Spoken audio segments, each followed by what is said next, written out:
Amada irmã, amado irmão, ao trazer-lhe minha saudação de paz, peço sua atenção para a escuta da palavra de Deus e um breve momento de meditação. Como discípulos missionários de Jesus Cristo, é muito importante fazer como Maria de Betânia, irmã de Marta e Lázaro, que escolheu a melhor parte, isto é, sentar-se aos pés do Senhor e escutá-lo. Dedique os minutos seguintes a escutar a palavra. Em seguida, meditá-la. Você vai dar-se conta da luz que vem iluminar seu coração, a luz da palavra, para que você firme seus passos na fé e na vivência da fraternidade. Antes de escutar a palavra do Senhor, supliquemos. Trindade Santa, Pai, Filho e Espírito Santo, vós vos revelastes Deus da palavra, quisestes dialogar com a humanidade, de modo especial por Jesus, o Verbo encarnado. Queremos escutar, acolher e meditar vossa palavra. Derramai em nós o espírito de amor. Concedei-nos um coração que escuta, pondera, discerne e escolhe em conformidade com vossa santa vontade. Enchei-nos do ardor missionário para dar testemunho da luz, a verdadeira luz, Jesus Cristo, luz do mundo. Fazei de nós servidores do vosso reino e operários da fraternidade, e deixai a Senhora Auxiliadora nos acompanhar nos caminhos desta história, inspirando-nos o cuidado pela vida e a promoção da paz. Assim seja. Amém.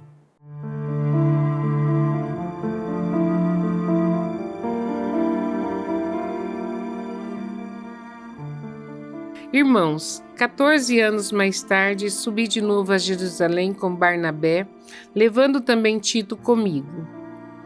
Fui lá por causa de uma revelação. Expus-lhes o evangelho que tenho pregado entre os pagãos, o que fiz em particular aos líderes da igreja, para não acontecer estivesse eu correndo em vão ou tivesse corrido em vão. Pelo contrário, viram que a evangelização dos pagãos foi confiada a mim, como a Pedro foi confiada a evangelização dos judeus. De fato, aquele que preparou Pedro para o apostolado entre os judeus, preparou-me também a mim para o apostolado entre os pagãos.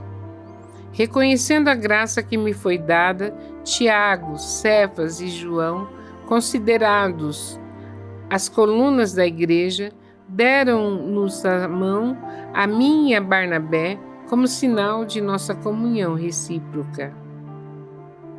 Assim ficou confirmado que nós iríamos aos pagãos e eles iriam aos judeus.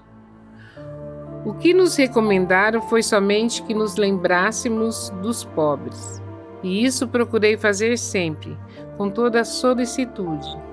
Mas, quando Cefas chegou a Antioquia, opus-me a ele abertamente, pois ele merecia censura. Com efeito, antes que chegassem alguns da comunidade de Tiago, ele tomava refeição com os gentios. Mas depois que eles chegaram, Cefas começou a esquivar-se e afastar-se por medo dos circuncidados. E os demais judeus acompanharam nessa dissimulação, a ponto de até Barnabé se deixar arrastar pela hipocrisia deles. Quando vi que não estavam procedendo direito, de acordo com a verdade do Evangelho, disse a Cefas, diante de todos: se tu que és judeu, vives como pagão e não como judeu, como podes obrigar os pagãos a viverem como judeus? Minha cara irmã, meu caro irmão, nesta 27ª semana do Tempo Comum, a liturgia nos oferece como primeira leitura textos da carta de São Paulo aos Gálatas. Esta é uma carta em que o apóstolo ensina sobre a relação entre a graça de Cristo e a lei de Moisés, retomando o tema da relação entre fé e obras e, por consequência, a relação entre judaísmo e cristianismo. A comunidade dos Gálatas, depois do anúncio do Evangelho pelo apóstolo São Paulo, ouviu de judeus cristãos radicais a defesa da observância estrita da lei mosaica, ou lei de Moisés, a começar pela prática da circuncisão. Mas Jesus Cristo não ensinara isso, não exigira isso. São Paulo, então, acentuará que a salvação que Deus nos oferece em Jesus Cristo é de graça, não como mérito de nossas obras. O texto de hoje, tomado do 2º capítulo, continua o estilo autobiográfico. São Paulo vai contando o seu itinerário e traz junto os temas que desejava tratar na carta. Fala de sua participação no chamado Concílio de Jerusalém. Escute comigo o que ele diz.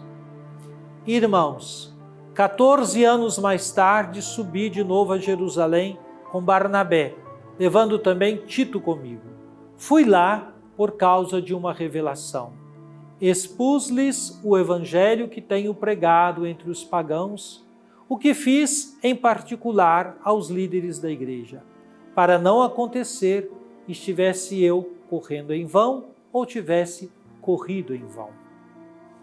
São Paulo deixa explícito que em Jerusalém reconhecem que sua missão junto aos pagãos ou gentios vem de Deus e ele é confirmado em sua missão evangelizadora. Veja como ele diz sobre isso.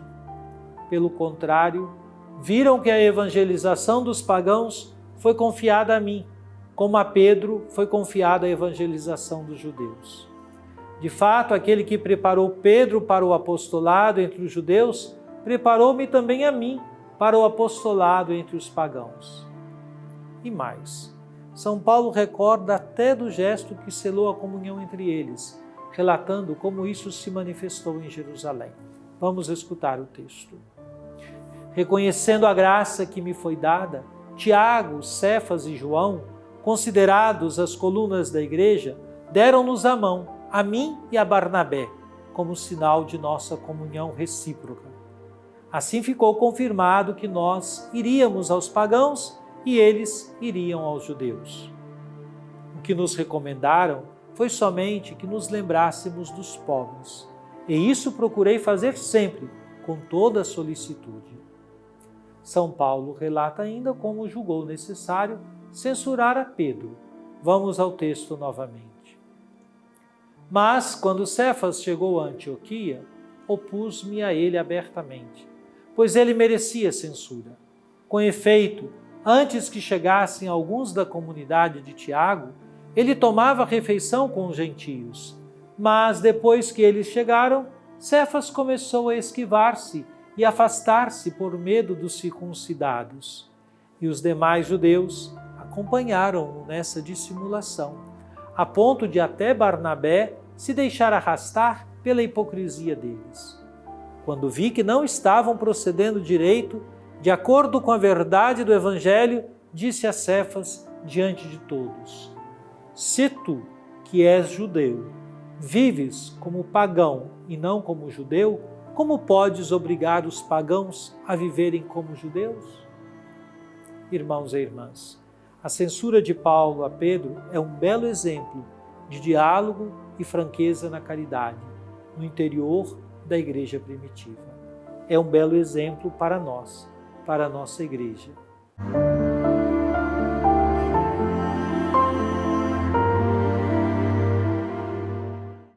Oremos. Ó Divino Pai Eterno, tendo ouvido e meditado a palavra sagrada, concedei-nos dar testemunho da luz do vosso amado Filho, Jesus Cristo nosso Senhor. Ele que vive e reina convosco, na unidade do Espírito Santo. Amém. Venha sobre você, minha irmã, sobre você, meu irmão, sobre sua comunidade, sobre sua família, a bênção de Deus, Pai, Filho e Espírito Santo. Amém.